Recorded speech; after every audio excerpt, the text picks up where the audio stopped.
Hello everyone, आप सभी का स्वागत है बिहार बोर्ड क्लास 8 मैथमेटिक्स के प्रश्नावली 4.3 में।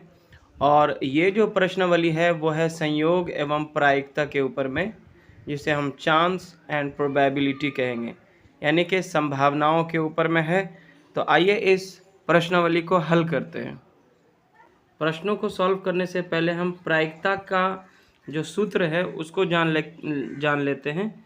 प्रायिकता को हम प्रोबेबिलिटी ऑफ एन इवेंट भी कहते हैं। प्रोबेबिलिटी ऑफ एन इवेंट, इसको हम इस तरह से लिख सकते हैं PE करके। तो इसका जो सूत्र होता है वो है प्रायिकता बराबर घटना के अनुकूल परिणामों की संख्या बटा प्रयोग में परिणामों की कुल संख्या। इसके आधार पे हमको प्रश्नों को हल करना है। तो चलिए अब हम इसका पहला प्रश्न देखते हैं। प्रश्न है, दो सिक्कों को एक साथ साथ उछाला जाता है, एक सिक्के के चित आने की संभावना या प्रायिकता क्या है? ठीक है, चित का मतलब है हेड और पट का मतलब होता है टेल। मान लिया जाए हमारे पास ये दो सिक्के हैं। अगर हमने पहला बार सिक्का को उछाला तो ये हो सकता है कि दोनों में हेड आ जाए। तो जो पहली संभावना है वो क्या हो सकती है? हेड हेड दोनों में आ जाए, हो सकता है। दूसरी बार जब हमने सिक्के को उछाला तो हो सकता है एक में हेड और एक में टेल आ जाए, एक में चित और एक में पट आ जाए। तो दूसरा जो परिणाम हमें मिल सकता है, एक हेड और एक टेल मिल सकता है। तीसरा बार जब हमने इस सिक्के को उछाला तो हो सकता है कि पहला में आ जाए टेल और दूसरा में आ जाए हेड, ये भी हो सकता है। और जब चौथी बार हमने इसको उछाला तो हो सकता है कि दोनों में टेल आ जाए। ठीक है, तो ये कुल मिलाकर इसमें जो परिणामों की संख्या है वो 4 ही है। आइदर दोनों हेड आ सकता है या दोनों टेल आ सकता है, या फिर पहला में हेड और दूसरा में टेल आ जाए, या फिर पहला में टेल और दूसरा में हेड आ जाए। यही 4 परिणाम आ सकते हैं दो सिक्कों को एक साथ उछालने पर। तो यहाँ पे हम लिख सकते हैं, यहाँ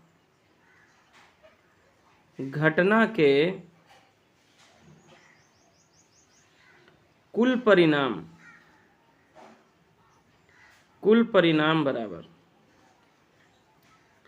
4 ही परिणाम इसके हो सकते हैं। या तो दोनों में हेड आ जाए, या दोनों में टेल आ जाए, या पहला में हेड और दूसरा में टेल आ जाए, या फिर पहला में टेल और दूसरा में हेड आ जाए। कुल मिला के यहाँ पे 4 परिणाम जो हैं वो उसकी संभावना, उसकी प्रायिकता है। और यहाँ पे कह रहा है कि एक सिक्के के चित आने की प्रायिकता क्या है। तो एक सिक्के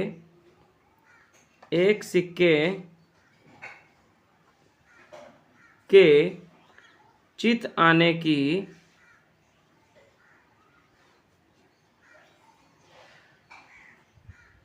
की परिणाम बराबर, एक सिक्का जो है चित आए, इसका कितना परिणाम आपको दिखाई दे रहा है? पहला में तो चित दोनों ही हेड आ जा रहा है। दूसरा में देखिए एक सिक्का हेड आ रहा है और दूसरा टेल आ रहा है, तो ये एक संभावना हो गई, है ना। और तीसरा में देखिए यहाँ पे एक हेड यहाँ भी आ रहा है। तो यही दो जगह पे है जहाँ पे हेड आने की, एक सिक्के के हेड आने की संभावना है। ठीक है, तो कुल परिणाम कितने हो गए? एक यहाँ पे हो गए, एक सिक्का यहाँ हेड है और यहाँ भी एक सिक्का हेड है। यहाँ तो दोनों ही हेड है तो नहीं चलेगा, एक सिक्का हेड होना चाहिए। तो यहाँ पे एक सिक्के के चित आने की जो परिणाम है वो 2 हो सकती है। इसलिए प्रायिकता यहाँ पे क्या हो जाएगी? प्रायिकता बराबर क्या होता है? घटना के अनुकूल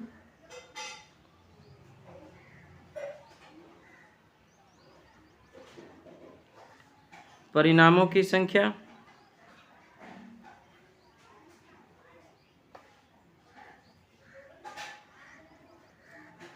बटा कुल परिणामों की संख्या, या फिर लिख सकते हैं प्रयोग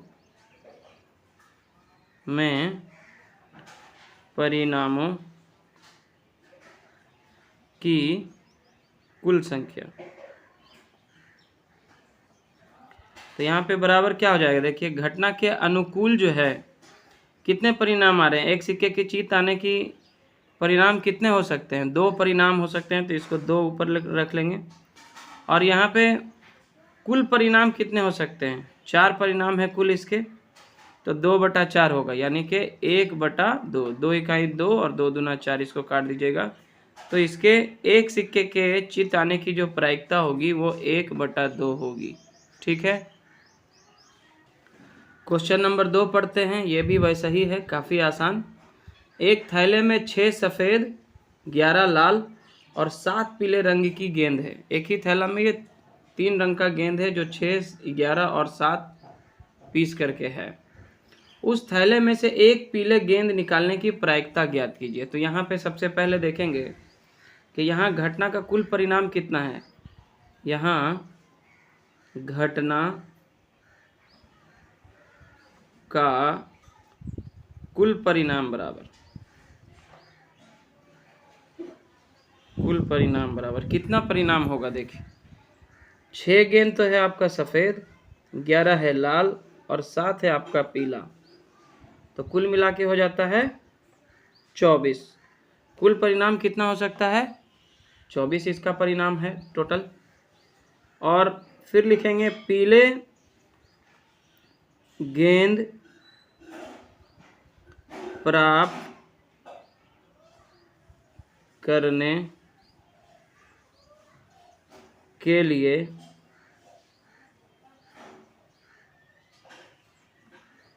परिणाम बराबर। पीला गेंद कितना है, टोटल 7 है, तो पीला गेंद प्राप्त करने के लिए परिणाम कितने होंगे, 24 में से 7 ही होगा, 7 परिणाम होगा। अगर हम 24 गेंद को एक एक करके निकालें तो उसमें से 7 ही बार ना पीला निकलेगा। ठीक है, क्योंकि टोटल 7 गेंद है पीले रंग के, तो इसलिए यहाँ पे इसकी प्रायिकता क्या होगी, प्रायिकता बराबर क्या है, घटना के अनुकूल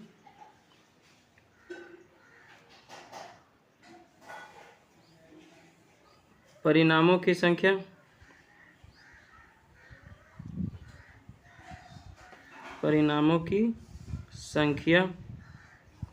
बटा प्रयोग में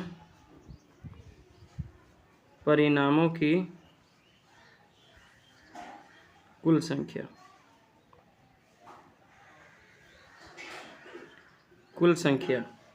तो हो जाएगा यहाँ पे, देखिए घटना के अनुकूल जो परिणाम है, यहाँ पे पीला गेंद निकालने के लिए परिणाम जो है वो 7 है और कुल परिणाम जो है 24 है, तो ये हो जाएगा 7/24 और ये कट नहीं रहा है ऊपर नीचे, तो यही रह जाएगा आपका उत्तर। क्वेश्चन नंबर 3 है, अच्छी तरह से फेंटी हुई 52 ताशों की एक गड्डी में से एक इक्का प्राप्त करने की प्रायिकता क्या होगी। चलिए तो इसको हल करते हैं। कुल मिला के एक ताश की गड्डी में जो है टोटल 52 पत्ते होते हैं। कितने होते हैं, कुल मिला के एक ताश की गड्डी में जो है वो 52 पत्ते होते हैं। तो यहाँ हम इसको लिख सकते हैं, यहाँ घटना के कुल परिणाम बराबर, एक गड्डी में 52 ताश के पत्ते होते हैं, तो यहाँ पे लिख देते हैं कुल परिणाम कितने हो सकते हैं, 52। एक इक्का प्राप्त करने की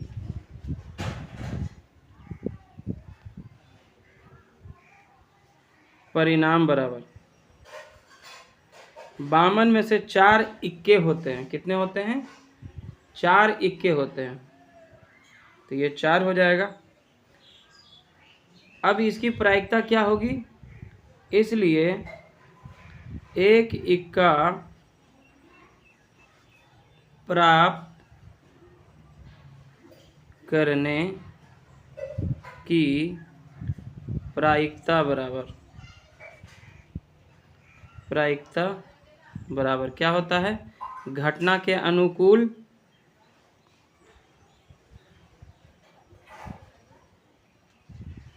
परिणामों की संख्या, परिणामों की संख्या बटा होता है कुल परिणामों की संख्या, बटा प्रयोग में, बटा प्रयोग में परिणामों की कुल संख्या, परिणामों की कुल संख्या।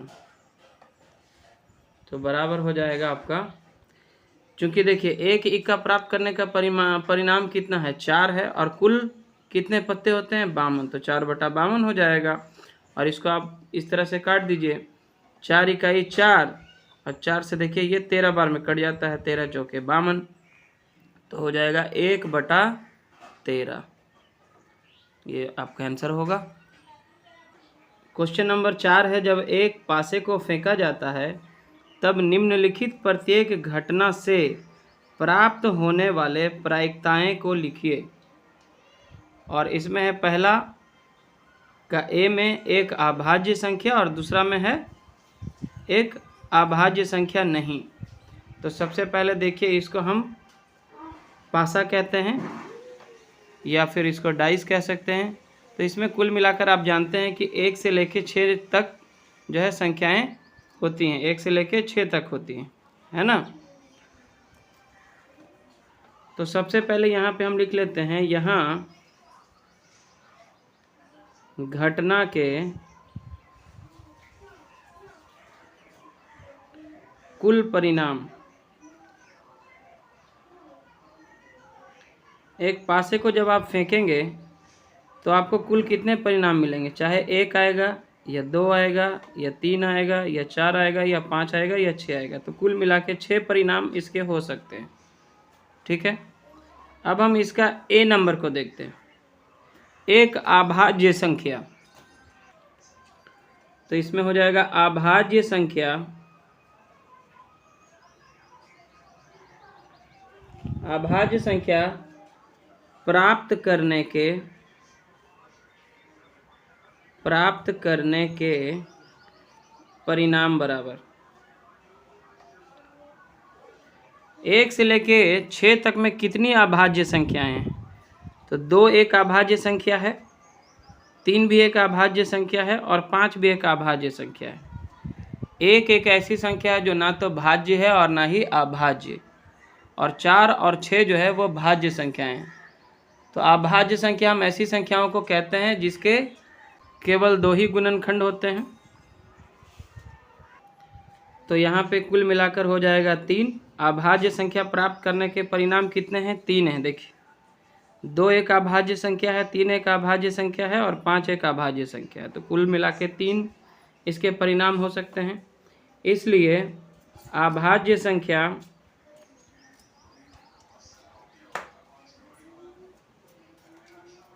प्राप्त करने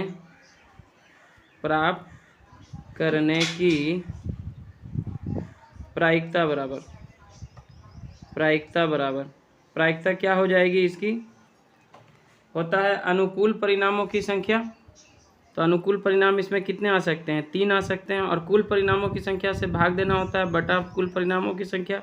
तो यहाँ पे कुल परिणाम कितने हैं, 6 हैं, तो 3/6, जिसको हम बाद में लिख सकते हैं 3 इकाई 3, 3 दूना 6, यानी कि 1/2 इसका आंसर होगा। और इसी का बी नंबर में है, एक अभाज्य संख्या नहीं है।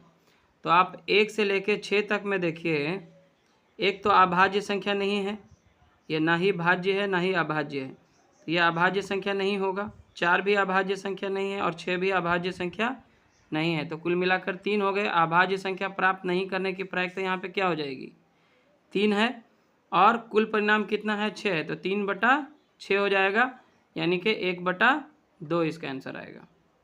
3 इकाई 3, 3 दूना 6 हम काट देंगे तो 1/2 इसका आंसर आएगा। और इसी में देखिए 2 का ए में कहता है 4 से बड़ी एक संख्या, तो कुल परिणाम क्या था, यहाँ पे फिर से लिख देते हैं। कुल परिणाम एक पासे को फेंकने पर क्या आता है? 1 2 3 4 5 या 6। तो कुल परिणाम कितने हैं? 6 हैं। अब यहाँ पे हमको बताना है 4 से बड़ी एक संख्या। तो यहाँ पे हम लिख सकते हैं 4 से बड़ी संख्या प्राप्त करने की प्रायिकता बराबर। तो यहाँ पे देखिए 4 से बड़ी संख्या प्राप्त करने की प्रायिकता क्या है? 4 से बड़ी संख्या यहाँ पे यही 2 है, 5 और 6, तो हो जाएगा 2। और कुल परिणाम कितना है? 6, तो 2/6, क्योंकि प्रायिकता बराबर होता है घटना के अनुकूल परिणामों की संख्या बटा प्रयोग में परिणामों की कुल संख्या। तो यहाँ पे 4 से बड़ी संख्या 1 और 6 में, 1 से लेकर 6 तक में 4 से बड़ी संख्या कितनी है? 5 और 6, यानी कि 2 है। तो 2 बटा कुल परिणाम है 6, तो 2/6 हो जाएगा, यानी कि 2 × 2 = 6, 1/3 इसका भी उत्तर आएगा। और अब है 4 से बड़ी संख्या नहीं है, तो यहाँ पे 4 से बड़ी संख्या नहीं होने की प्रायिकता बराबर। यहाँ पे 4 से बड़ी नहीं होनी चाहिए, तो कुल मिलाकर कितने हो जाएंगे? 1 2 3 4, 4 तक का ही हो सकता है, नहीं तो 4 के बाद जो है 5, वो 4 से बड़ी संख्या हो जाएगी। तो 1 से लेकर 4 तक इसमें कुल कितने परिणाम हो गए? 1 2 3 4 परिणाम हो सकते हैं। और कुल परिणाम कितना है? 6 है, तो 4/6 हो जाएगा, यानी कि 2 दूना 4, 2 तिया 6, 2/3 इसका उत्तर होगा। 2 दूना 4, 2 तिया 6। ठीक है, 4 से बड़ी संख्या नहीं होनी चाहिए। तो 4 से बड़ी नहीं कौन कौन है? 1 4 से बड़ा नहीं है, 2 भी 4 से बड़ा नहीं है, 3 भी 4 से बड़ा नहीं है, और 4 भी 4 से बड़ा नहीं है, क्योंकि ये इक्वल है उसके, है ना। तो कुल मिला के इसके 4 परिणाम हैं। तो प्रायिकता बराबर होता ही है घटना के अनुकूल परिणामों की संख्या। तो घटना के अनुकूल परिणामों की संख्या 4 है, और बटा में होता है कुल परिणामों की संख्या। कुल परिणाम जो है यहाँ पे 1 से लेकर 6 तक में 6 बार है, तो 4/6 बराबर हो जाता है 2/3। और इसी का तीसरा में है एक सम संख्या है। तो एक सम संख्या प्राप्त करने की प्रायिकता बराबर। सम संख्या प्राप्त करने की प्रायिकता क्या होगी? देखिए 1 से लेके 6 तक में 2 एक सम संख्या है, 4 एक सम संख्या है, 6 एक सम संख्या है, मतलब कुल 3 सम संख्या है। तो 3 और कुल परिणामों की संख्या क्या हो जाएगी? 6, तो 3/6, यानी कि 1/2 इसका भी उत्तर होगा। ठीक है। क्वेश्चन नंबर 5 में है 12 अलग अलग पर्चियों पर 1 से 12 तक संख्याएं लिखी हुई हैं। एक पर्ची पर एक संख्या, जैसे हम लोग 12 पर्ची बना लिए, एक में लिखे 1, दूसरा में 2, तीसरा में 3, ऐसा करके 12 नंबर तक हमने लिखा, और उसके बाद उनको एक डब्बा में रखकर हमने अच्छी तरह क्या किया? मिला दिया, फोल्ड करके। अब है डब्बे के अंदर से बिना देखे एक पर्ची निकाली जाती है, तो निम्नलिखित की प्रायिकता क्या होगी? यहाँ पे कुल परिणाम क्या है? यहाँ कुल परिणामों की संख्या बराबर, कुल परिणामों की संख्या बराबर।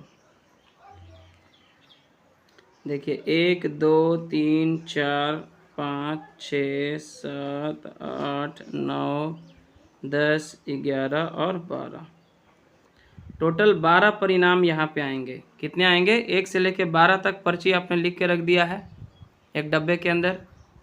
अब आप पहला नंबर में क्या करते हैं? देखिए यहाँ पे संख्या 5 प्राप्त करना है आपको, तो संख्या 5 प्राप्त करने की प्रायिकता बराबर क्या होगा? संख्या 5 प्राप्त करने की प्रायिकता क्या होगी? इसमें से देखिए 1 से लेकर 12 तक में 5 केवल एक ही बार है, तो इसके अनुकूल परिणाम कितने आ सकते हैं? 1। और कुल परिणाम कितने हैं? कुल परिणाम है 12, तो इसकी प्रायिकता क्या होगी? प्रायिकता बराबर होता है घटना के अनुकूल परिणामों की संख्या जो कि 1 है इसमें, बटा होता है प्रयोग में परिणामों की कुल संख्या जो कि कुल संख्या है 12, तो 1/12 इसकी प्रायिकता होगी संख्या 5 को प्राप्त करने की। इसी में दूसरा में है देखिए संख्या 13 प्राप्त करना, तो इसका दूसरा का प्रायिकता क्या होगा? संख्या 13 प्राप्त करने की प्रायिकता बराबर, जब हमने पर्ची लिखा है 1 से लेके 12 तक, तो उसमें 13 तो आने की संभावना ही नहीं है, बिल्कुल 0% है, नहीं हो सकता, पॉसिबल ही नहीं है, कोई प्रोबेबिलिटी नहीं है। तो ये हो जाएगा 13 प्राप्त करने की प्रायिकता कितनी आएगी? 0 आएगी। और कुल परिणाम क्या है यहाँ पे? 12 है, तो 0/12 यानी कि 0 ही इसका उत्तर आएगा। ठीक है, क्योंकि इसमें 13 है ही नहीं। अगला इसी का देखते हैं 3 नंबर में क्या कहता है? संख्या 1 से 12 में कोई एक प्राप्त करना, तो इसकी प्रायिकता क्या होगी? संख्या 1 से 12 में कोई एक प्राप्त करने की प्रायिकता बराबर, देखिए 12 पर्ची है, 12 पर्ची में से कोई भी पर्ची आप निकालेंगे तो 1 से 12 के बीच ही आएगा, है ना। तो यहाँ पे जो अनुकूल परिणाम क्या हो सकते हैं? 12 के 12 हो सकते हैं, और कुल परिणाम भी क्या है? 12 है। संख्या 1 से 12 में कोई एक प्राप्त करना है, तो हर बार जैसे पहला बार आपने निकाला, मान लिया 5 निकल गया, पॉसिबल है, 1 से 12 के बीच में ही है। दूसरा बार आपने निकाला तो 3 निकल गया, ये भी 1 से 12 के बीच में। इस तरह से आप 12 पर्ची को निकालिएगा एक एक करके, तो सब आपको 1 से 12, 1 से लेके 12 तक की संख्याओं में से कोई ना कोई ज़रूर होगा। तो इस प्रकार आपको जो है अनुकूल परिणाम पूरा 12 का 12 मिल जाएगा, और जो इसकी कुल परिणाम है वो भी 12 हैं, तो 12/12 यानी कि इसका उत्तर हो जाएगा 1। ठीक है, तो ये हो जाएगा आपका आंसर। और इसी के साथ ये जो प्रश्नावली है, प्रश्नावली 4.3 यहाँ पे हो जाता है कंप्लीट। आई होप कि आपको ये वीडियो लेसन अच्छा लगा होगा। अगर आपको ये पसंद आया तो लाइक करें, शेयर करें अपने सभी दोस्तों के साथ। चैनल पे नए हैं तो सब्सक्राइब ज़रूर करें। Thanks for watching.